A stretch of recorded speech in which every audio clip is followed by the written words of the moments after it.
Antes de continuar, já se inscreva no canal.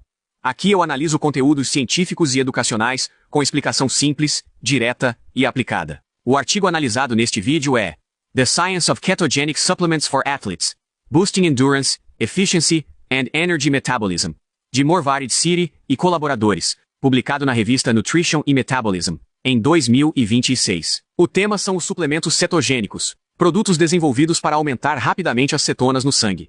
A promessa parece interessante: oferecer um combustível alternativo, aumentar a utilização de gordura, preservar glicogênio e melhorar a resistência. Mas existe uma diferença fundamental entre alterar o metabolismo e melhorar o desempenho esportivo. Muitos estudos conseguem elevar as cetonas no sangue e mudar o combustível utilizado pelo músculo. Isso não significa necessariamente correr mais rápido, pedalar com maior potência ou sustentar melhor um esforço intenso. A mensagem inicial é esta: mais cetonas no sangue não garantem melhor desempenho. Os suplementos cetogênicos tentam aumentar a concentração de cetonas, sem exigir que o atleta siga uma dieta cetogênica completa. Entre os produtos mais conhecidos estão os sais de beta-hidroxibutirato, o óleo MCT e os ésteres de cetona. Os sais fornecem beta-hidroxibutirato associado a minerais, como sódio, potássio ou cálcio. Eles conseguem elevar as cetonas, mas normalmente de forma mais moderada. O óleo MCT é rapidamente metabolizado pelo fígado e pode estimular a produção de cetonas. Porém, doses elevadas podem provocar desconforto gastrointestinal.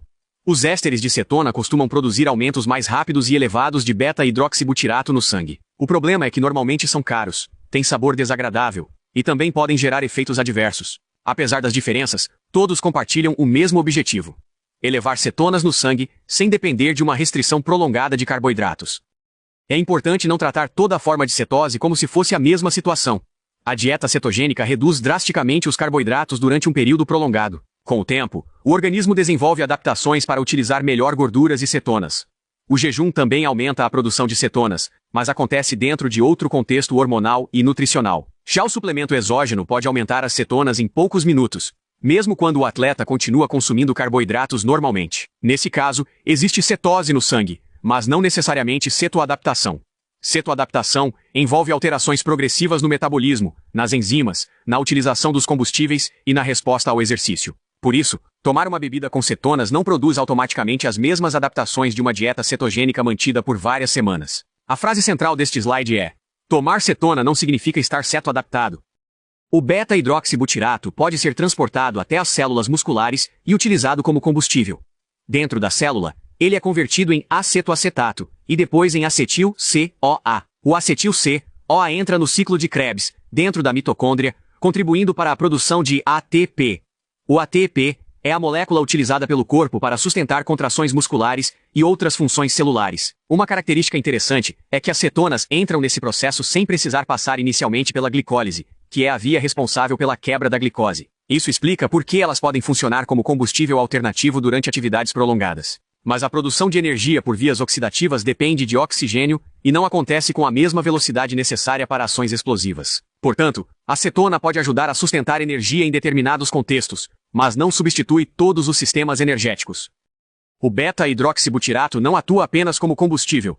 Ele também pode funcionar como uma molécula sinalizadora, influenciando processos celulares relacionados ao metabolismo e à adaptação. Entre as vias discutidas estão a AMPK, esse IRT1 e PGC1-alfa. Essas vias participam da regulação energética, da biogênese mitocondrial e da produção de enzimas oxidativas. Em teoria, isso poderia melhorar a capacidade do músculo de utilizar gordura e cetonas, além de favorecer a eficiência mitocondrial. Também existem hipóteses relacionadas a equilíbrio redox e menor estresse oxidativo. Mas precisamos ter cautela. Parte importante dessas explicações vem de estudos com células, animais ou modelos experimentais que não reproduzem completamente o esporte de alto rendimento. O mecanismo é promissor, mas uma via molecular ativada não representa automaticamente melhora no cronômetro. A lógica dos suplementos de cetona parece mais adequada para exercícios prolongados.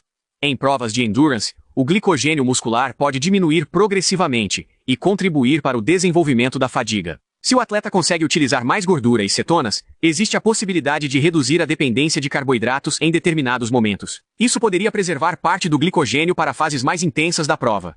Alguns estudos encontraram redução no quociente respiratório, maior utilização de gordura e menores concentrações de lactato após a ingestão de cetonas. Essas alterações mostram que o metabolismo realmente mudou. Porém, a vantagem competitiva ainda é incerta. O atleta pode utilizar um combustível diferente sem produzir mais potência ou completar a prova em menor tempo. A lógica metabólica é forte. A evidência de melhora esportiva ainda é inconsistente. Quando observamos os estudos humanos, o cenário fica muito menos simples. Vários experimentos confirmaram aumento importante de beta-hidroxibutirato no sangue. Também foram observadas mudanças na utilização de gordura, redução do RER e alterações no lactato. Mas muitos testes de desempenho terminaram sem diferença significativa. Houve estudos sem melhora em corridas de 5 e 10 km. Outros não encontraram benefício em testes de ciclismo, sprint ou contrarrelógio. Em algumas situações, os resultados foram negativos. A revisão apresenta exemplos de redução de potência em exercício intenso e piora em contrarrelógio de ciclistas profissionais. Isso mostra que o efeito metabólico é mais consistente que o efeito ergogênico. Mudar o combustível não significa necessariamente correr ou pedalar mais rápido. Exercícios intensos exigem produção muito rápida de energia.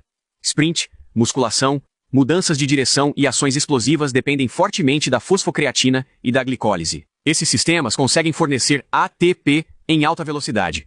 As cetonas e as gorduras dependem de vias oxidativas mais lentas. Por isso, um aumento da dependência de cetonas pode não acompanhar a demanda de potência de uma ação máxima. Alguns estudos mostraram aumento da oxidação de gordura, mas redução da potência durante o teste intenso realizado depois. Também foram observadas alterações no equilíbrio ácido-base, como redução do pH e do bicarbonato, que podem prejudicar a capacidade de tamponamento. Para atividades explosivas, o carboidrato continua sendo decisivo. A suplementação de cetona não deve ser tratada como substituta universal da glicose ou do glicogênio.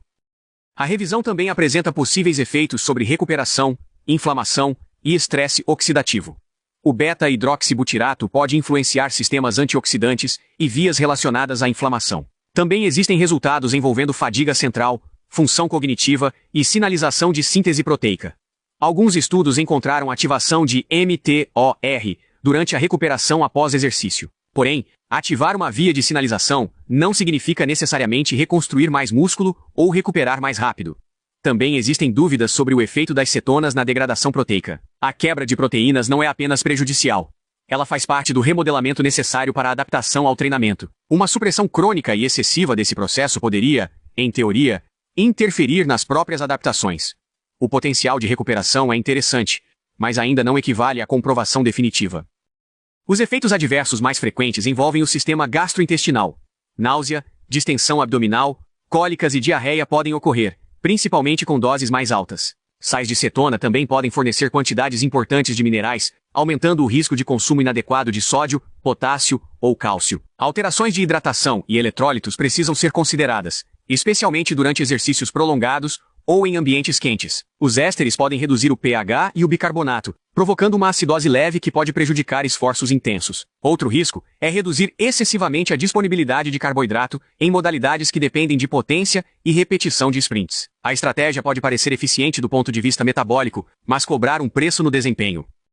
A resposta depende do produto, da dose, do momento de ingestão e das características do atleta. As cetonas geralmente aumentam entre 30 e 60 minutos depois da ingestão. Uma refeição feita antes pode reduzir o pico de beta-hidroxibutirato. Doses maiores elevam mais as cetonas, mas também aumentam a chance de náusea, distensão e desconforto. O tipo de exercício também muda a resposta. Uma estratégia que parece interessante durante um esforço prolongado pode ser inadequada antes de um sprint ou sessão de força. O estado nutricional, a disponibilidade de glicogênio, o treinamento habitual e a flexibilidade metabólica também interferem. Existem respondedores e não respondedores. Por isso, não existe dose ou protocolo universal para todos os atletas. O mesmo suplemento pode ajudar uma pessoa e prejudicar outra. A principal aplicação prática é evitar a ideia de combustível mágico. Suplementos de cetona podem ser ferramentas específicas para situações específicas. Primeiro, é necessário definir a modalidade e a demanda energética.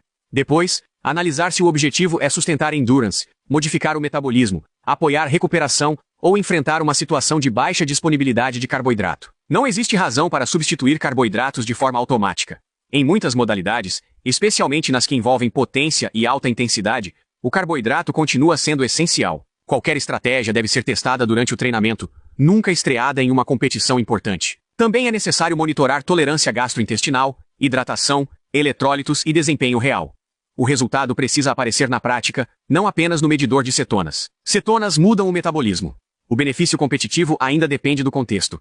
Se este vídeo te ajudou, Deixe o like, inscreva-se no canal e acompanhe os próximos vídeos. E me diga nos comentários, você acredita que suplementos de cetona são uma estratégia esportiva útil ou ainda existe mais marketing do que desempenho?